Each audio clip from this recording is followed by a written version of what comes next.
Nearly 28 million South Africans will head to the polls tomorrow, May 29, 2024, for the much-anticipated general elections. This election looks set to be the most tightly contested since the end of apartheid, with opinion polls suggesting that the governing ANC may lose its majority for the first time after 30 years in power. It will be the country's 7th democratic general election. The election has taken place every 5 years since 1994, when white minority rule ended and ANC came into power. Here are some serious contenders who could make serious political waves tomorrow, May 29th. Ramaphosa, who is 71 years old, came to the scene in the 1980s as a union leader, championing a major miners' strike. He became ANC's Secretary General in 1991 and was a leading negotiator in talks with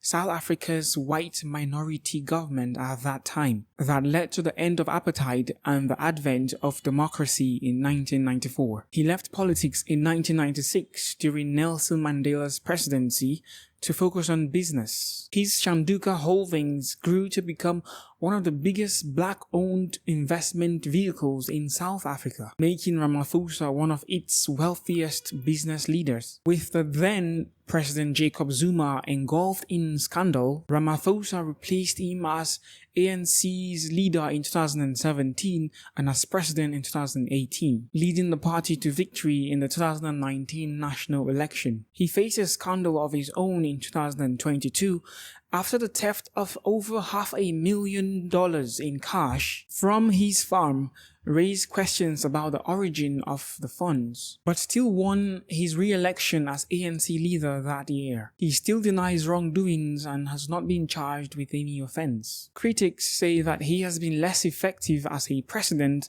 than he was as a union leader or a business tycoon, oftentimes deviating from crucial reforms to avoid problems within the ANC. But supporters see his ability to preserve consensus as a strength.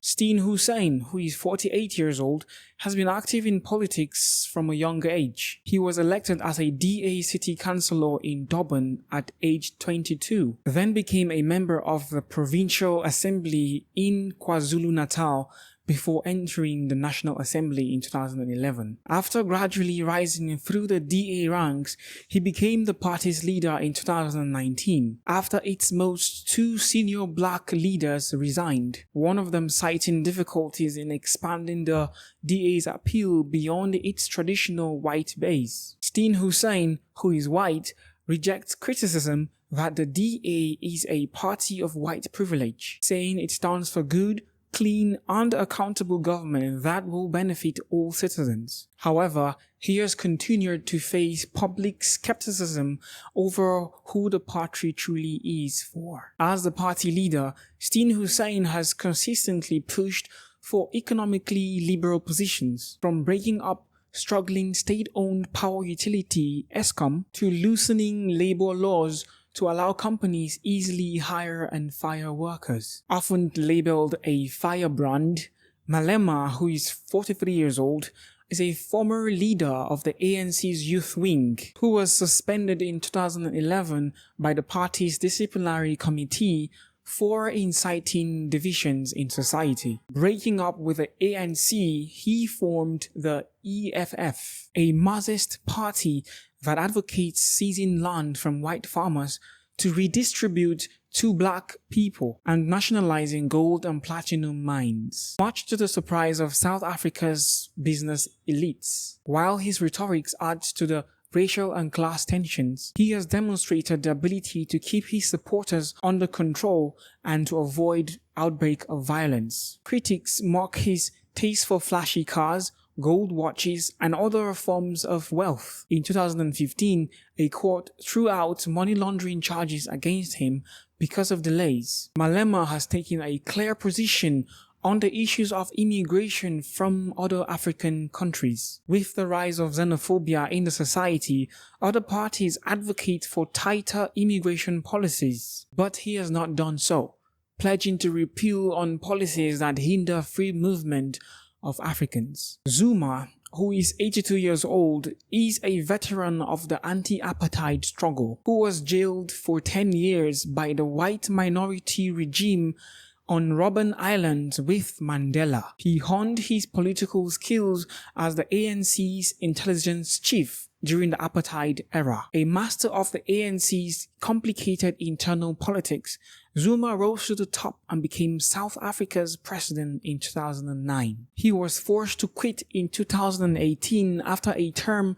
marked by corruption scandal, credit ratings downgrades, and economic stagnation. After he stepped down, a public inquiry into government corruption concluded that his time in office was highly corrupt. He was sentenced to 15 months in jail in 2021 for defying a court order to give evidence to the inquiry. His sentence sparked riots in his home province of KwaZulu-Natal, where he remains very popular. Now being a threat to the ANC, Zuma has thrown his weight behind the newly formed MK party. Even though he has been barred by South Africa's highest court from running for parliament because of his prison sentence, his name will still appear on the ballot papers as the leader of the MK party. Polls suggest that the MK party is eating into the support bases of the ANC and the EFF, especially in the KwaZulu-Natal province. As South Africa heads to the polls,